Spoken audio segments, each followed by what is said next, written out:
appears that the crisis plaguing the healthcare system in the country will not end anytime soon. Health Cabinet Secretary Cleopah Mailu says the doctors are unwilling to resolve the issue. The CS says the government has therefore been forced to seek assistance from faith-based health institutions to mitigate the effects of the ongoing doctor strike. The Ministry of Health insists that the offer by the government to the doctors that would see the lowest paid doctor and about 196,000 shillings was a return to work agreement and not a counter to the contentious 2013 collective bargaining agreement. During a press conference Friday afternoon, Health Cabinet Secretary Cleopah Mailu admitted to meeting the Kenya Medical Practitioners, Pharmacists and Dentists Union officials on the eve after their court sentencing, but says not much headway was made during the meeting that lasted about 3 hours. We have given them audience, but they still insist on the CBA. The government has now approached nearly 2,000 faith-based health institutions in the country to help attend to both maternal and emergency cases in an effort to mitigate the pain and suffering experienced by Kenyans seeking specialized treatment in public health institutions. We have over close to 500 doctors who are working across the counties against 2,000 who are on strike, which is the full complement.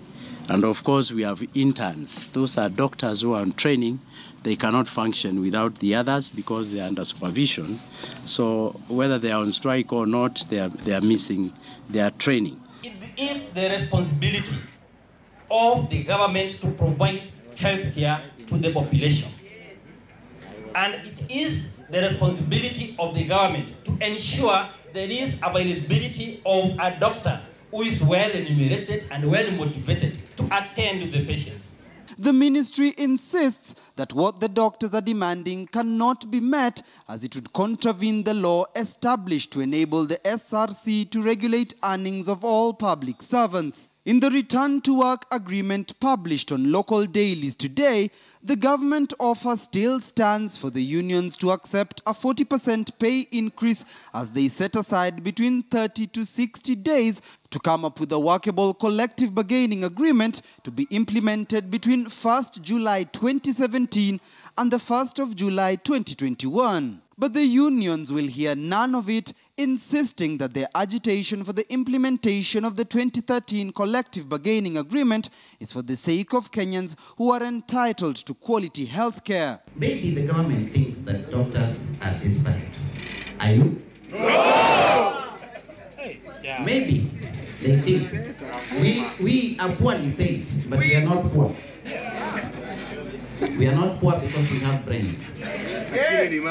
The narrative is not about negotiations or discussions.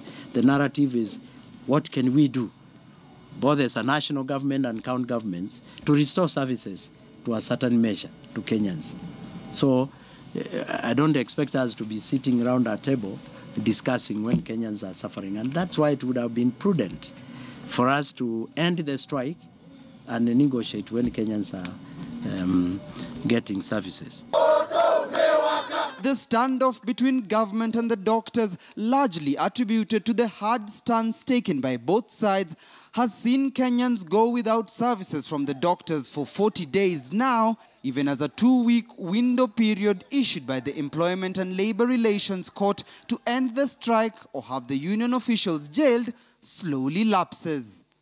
Timothy Otieno, KTN News.